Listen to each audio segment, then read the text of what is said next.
Ce soir, nous voulons vous remercier parce que depuis matin, nous sommes arrivés sur un site. C'est le site que le barrage a mis sur pied à l'effet d'administrer tous les travaux qui se font. Il se trouve que les populations, depuis hier déjà, ont occupé ce site, empêchant le travail au niveau du barrage de continuer. Je m'appelle Kwasi Grabaya, je suis président du jury international, organisation de protection des droits de l'homme, organisation créée depuis déjà 2004, effectivement, qui travaille à travers la Côte d'Ivoire. Nous travaillons sur toutes les villes à l'effet d'assister des personnes qui sont dans le besoin. Nous leur apportons une défense judiciaire lorsque cela nécessite vraiment la chose. Je pense que nous avons été saisis depuis le 11 janvier 2016 par les populations de Kpéiri. Alors, parlant effectivement de l'impossibilité pour eux d'obtenir ce que l'on appelle l'indemnisation dans la construction du barrage. Ils disent effectivement que leurs terres ont été complètement occupées.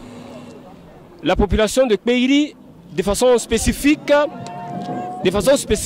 perd complètement les terres. Perd les terres. La population de Kpéiri perd les terres. Alors, leur patrimoine disparaît au profit du barrage. Mais en fait, quel sera l'avenir de la progéniture? Je pense que c'est ce qui nous a saisis. C'est ce qui nous touche. Faut pas faire ça. C'est ce qui nous touche. Alors, c'est pourquoi nous avons décidé effectivement aujourd'hui, lorsque nous avons été surpris depuis hier par la manifestation qui nous surprenait, de nous rendre sur les lieux. Mais voulant parler, nous avons invité les médias à l'effet d'apporter l'information jusqu'à l'État du Côte d'Ivoire, jusqu'aux institutions internationales, à l'effet de trouver ensemble une solution par rapport à leurs différentes préoccupations. La première préoccupation les concernant, ils parlent de l'indemnisation. Quelle indemnisation pour laquelle en fait ils ne savent même pas la base. Et ils perçoivent de l'argent, mais ils ne savent pas quelle base. Ils n'ont pas été conviés à une quelconque négociation. Tu vois? Alors cela c'est impossible.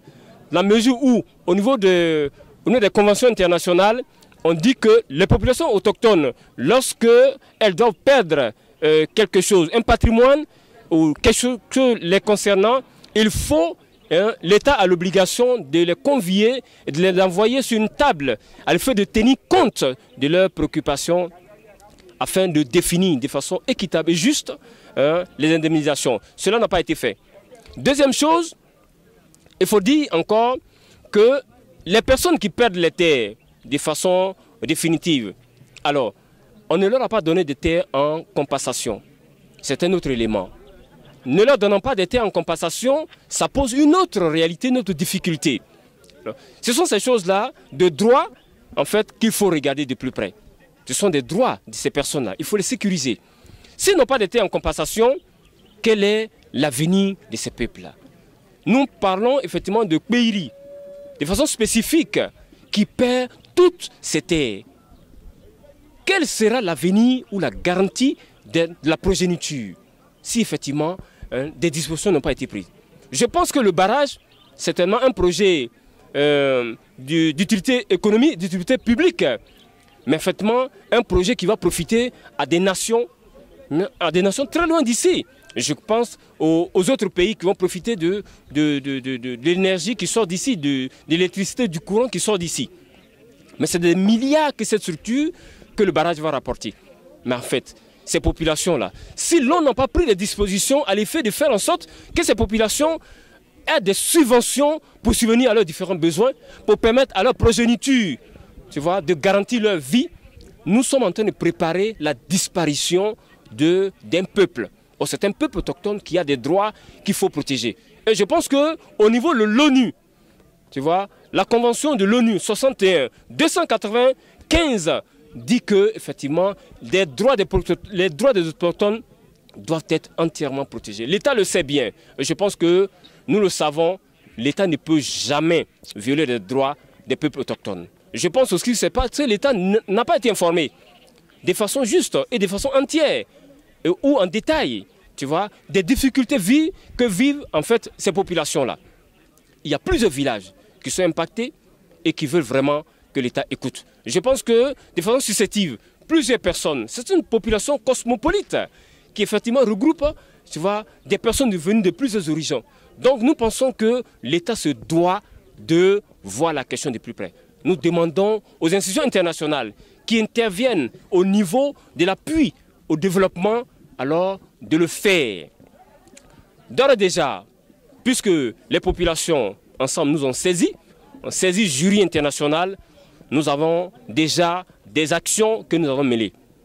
La première des choses, nous avons parcouru tous ces villages, sensibilisé, informé ces populations, à l'effet de les envoyer à un apaisement, de les amener à l'apaisement, mais encore de leur dire que l'État ne peut pas oublier les droits de ces populations-là.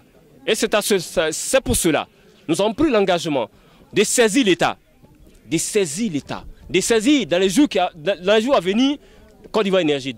Naturellement, les semaines qui suivent, nous allons saisir avec les avocats que nous mettons sur pied, en ce moment précis, c'est de saisir Côte d'Ivoire Énergie et de saisir l'État de Côte d'Ivoire pour que tout soit fait. Nous vous remercions. Nous pensons que d'ici là, nous allons inviter tout le monde à la conférence de presse qui pourra définir tout le reste. Mais je pense que de façon finie, les populations ont déjà donné leurs différentes préoccupations. Nous pensons que l'État est là pour les écouter. Nous vous remercions. Merci.